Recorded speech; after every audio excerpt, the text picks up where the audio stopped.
Roman Reigns, Roman Reigns, Roman Reigns, Roman Reigns, Roman Reigns, Roman Reigns. Let's just keep chanting the same thing for 50 minutes straight. We are bots. We are bots. We are bots. Let's just go ahead and keep on chanting over and over and over again. The opening to this Raw, which again, this Raw, as per usual, you already know I'm gonna title it, This Raw is Garbage, Part 32, because this is the 32nd Raw of the year, and yes, it wasn't good. Now on top of this, we also have to open up the show with a massive glaze fest. You guys already know Roman Reigns is one of my favorite wrestlers of all time. However, this glaze fest at the beginning of this show, where all we heard was OTC, Roman Reigns, stand up if you love Roman, stand up if you love Roman, or whatever the chant was, you know what I'm saying? If you love Roman, stand up. If you love Roman, stand up. Stop! Goodness gracious, man. I know you love the guy. We all love Roman Reigns, or at least most of us do. But we can't even get through a promo. And then when we actually got to the promo, because we're jumping right into what happened on this show. Once we actually got into the promo, Roman Reigns said a whole load of nothing. How in the world does Roman Reigns go out there and have nothing to say? He could have actually attacked Seth Rollins on the mic. He could have attacked CM Punk, Paul Heyman, and Bronson Reed. Just straight up buried them on the mic like someone of his caliber should be doing consistently at this point. But instead, he comes out and talks about Dr. Libations. He mentions Seth Rollins. And then he brings up Bronson Reed taking his shoes and how Roman's not the same guy he used to be. I'm like, dude, what is this? Man? Why is Roman Reigns not getting on the mic and destroying everybody, bro? Do you remember when he was the tribal chief and he was absolutely just destroying people on the mic and attacking them and actually exposing them? That promo he had on Seth before Mania 40 was iconic. And now you look at this and all he can say is he opens up the promo. He goes, I'm not the same guy that I was a few years ago.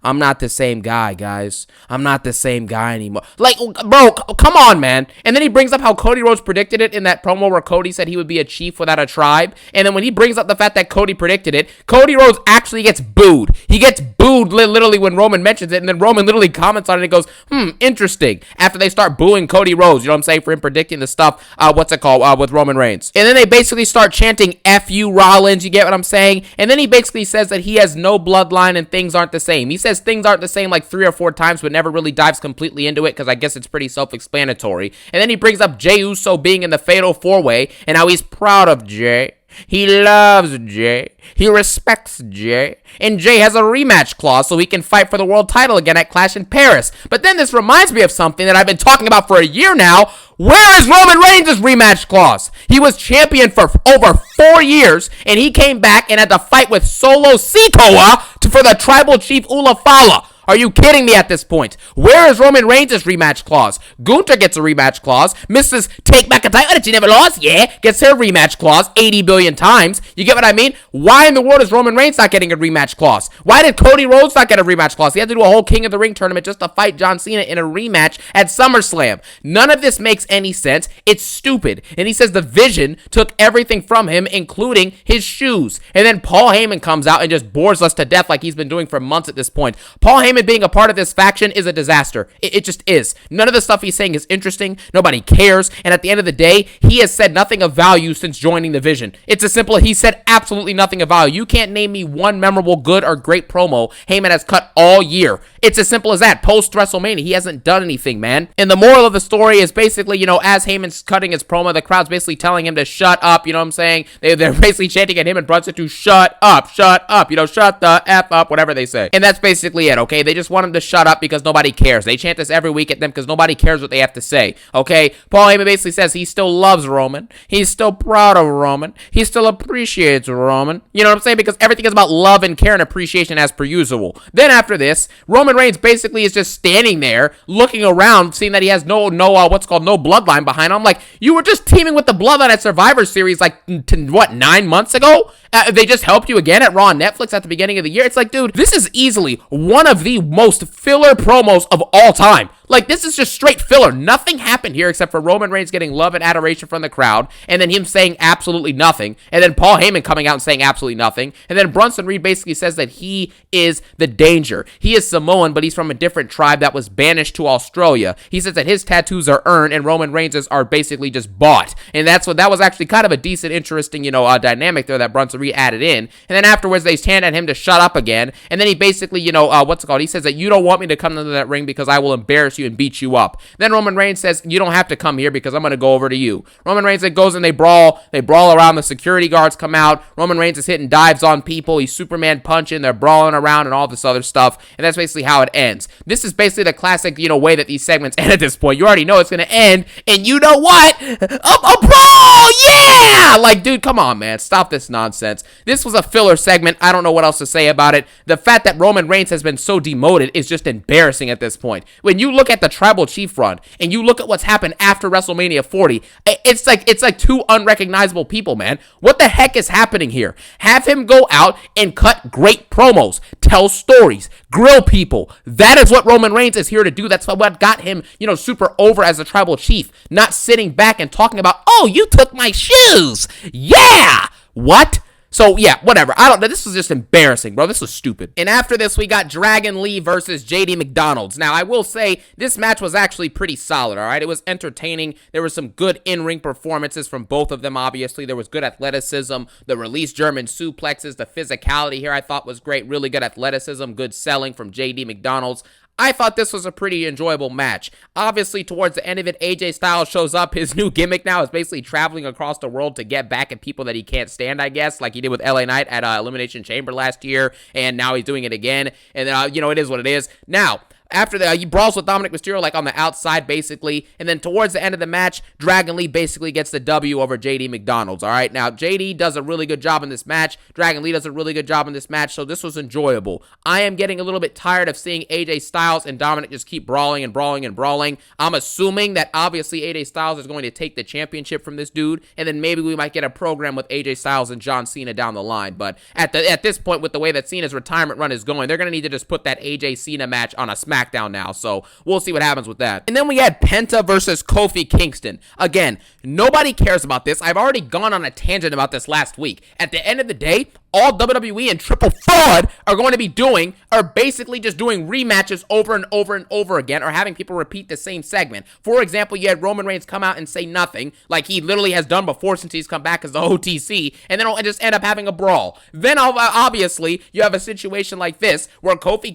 New Day as the whole faction, they'll have Grayson Waller fight the same person, then Xavier Woods will fight the same person, then Kofi Kingston will fight the same person. It's the same thing. Just like Charlotte Flair and Alexa Bliss in the build at the SummerSlam, it was Raquel and Roxanne just fought Alexa and Charlotte in back-to-back weeks. Raquel versus Charlotte, Raquel versus Alexa, Roxanne versus Charlotte, Roxanne versus Alexa, then you get the tag match. It's not creative, it's stupid, it's repetitive, and it's lazy booking. You mean to tell me that the maximum amount of quality and the maximum amount of creativity and ingenuity that you can have with this booking is basically to have the same people fight the same people for 4 weeks and then have a match at a PLE that's largely predictable and meaningless and boring, and then you just repeat the process with a different group. It's the same thing. This is stupid, man. So yes, Kofi Kingston versus Penta is an okay match, but it's forgettable, and I basically tuned out. I'm not even watching the entirety of it, so I don't really care. All right, and then we get another backstage segment with Rihanna Ripley, and Io Sky. They basically are backstage, and you guys guessed it. Guess what Rhea and Io have for each other?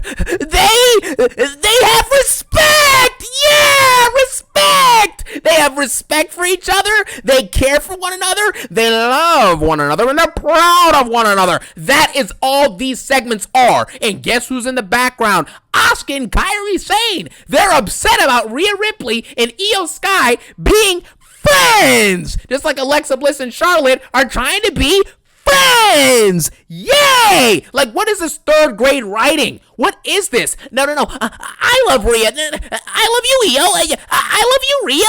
I love you, Rhea. Like, dude, what are we doing at this point, man? What is this, kid? This is literally like elementary school booking. What is this, bro? Now Rhea Ripley and Io, they've said this a billion times, they respect and love each other, and Io basically says, I don't think I can help you anymore, Rhea, because my family, Kairi Sane and Asuka, they're not happy with this, and now I must go. Then they give each other a hug. Kairi Sane and Asuka are upset in the distance, and then we move on.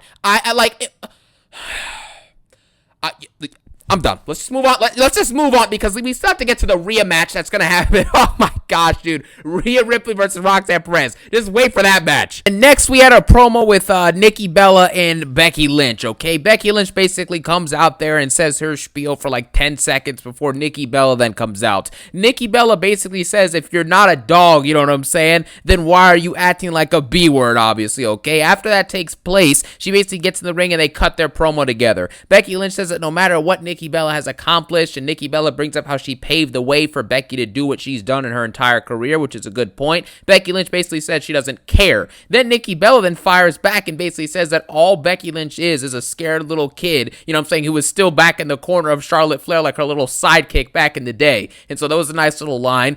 Becky Lynch then says that, it doesn't matter because she's no one's sidekick. And then Nikki Bella says that, the fans that you bash, they made you relevant. I am making you relevant. And now you're just desperate. And the whole crowd chants, Becky's desperate, and all this stuff like that. And then Becky Lynch basically says, I'm not a coward, and you will get your match at Clash in Paris, okay? So they're going to fight for the IC title at Clash in Paris. At the end of the day, no one really cares about this match if we're being 100% honest with ourselves, but at the end of the day, it's going to happen. Who really cares? This storyline, the promo they had like from a few weeks ago where Becky Lynch did the whole "you can't see me" line was cool. This promo was solid on Nikki Bella's, and I don't know what Becky Lynch was talking about. She was just saying random stuff, and then she brought up the passing of Ozzy Osbourne. I was like, dude, what are we doing at this point, man? It was just very, very odd. I don't like what Becky's doing the last couple weeks as champ. It's just very repetitive and very boring. Like, even the line where she's like, Sports Illustrated calls me the GOAT too. Like, dude, stop. Relax yourself.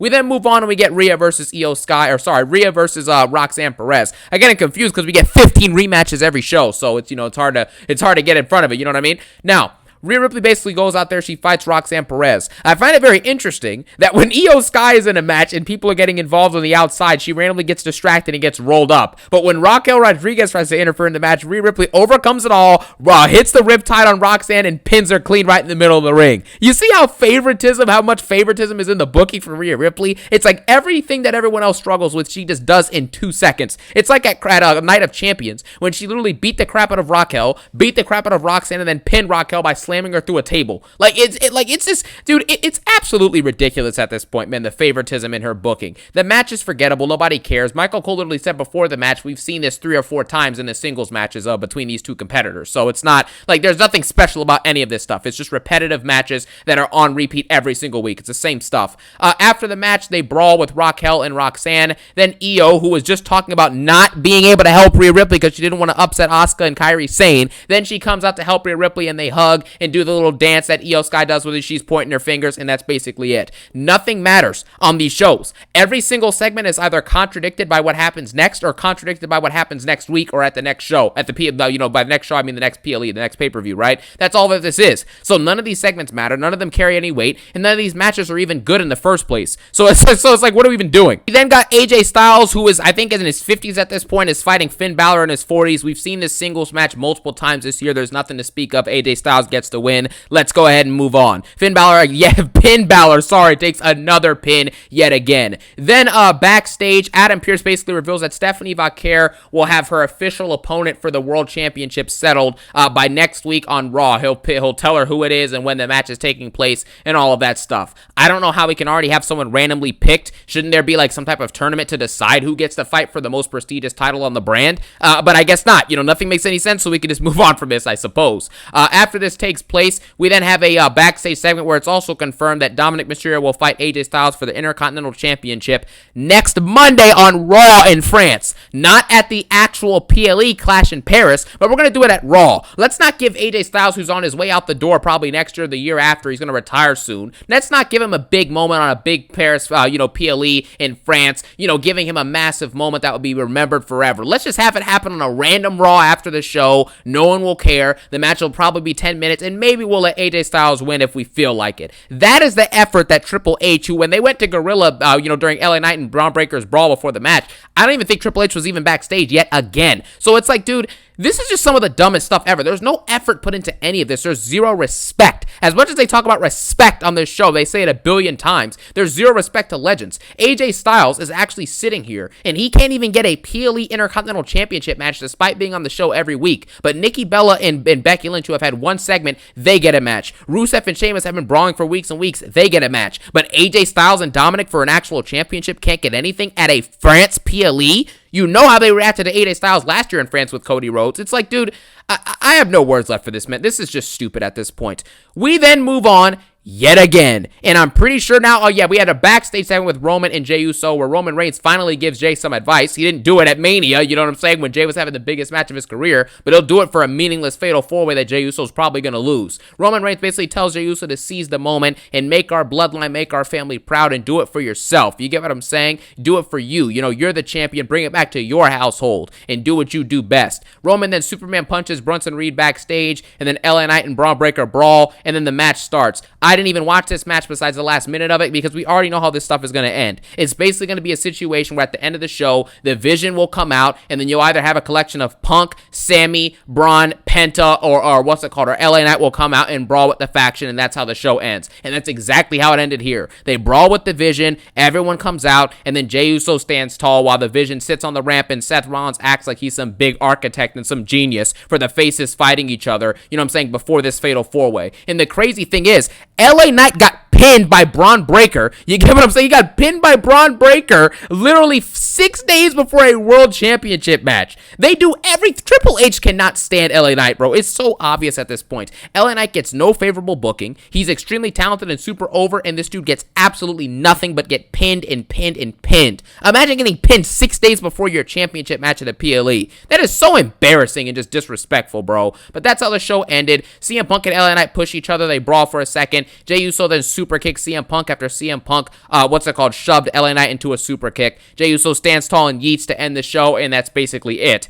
This Raw was complete and utter garbage, okay? This is the same stuff we get every single week. It's the same repetitive nonsense, the same repetitive formula, the same matches, the same segments, the same promos, the same storylines that don't develop, and if they do develop, it's not interesting anyway, so nobody cares. This is a failure. This product sucks, and this is exactly why Raw's ratings will continue to decline, and fans will continue to tune out, and once you start charging $30 plus a month on ESPN to watch a stupid PLE with 4 matches every month, people are going to officially give up on this product if they haven't already. So this Raw gets a solid 2 out of 10 in my opinion. Complete garbage, and it is what it is. It's the 32nd time this has happened this year, and it just has to be this way. They have to keep it moving. Thank you guys for watching. Have a phenomenal day. Peace out and one love.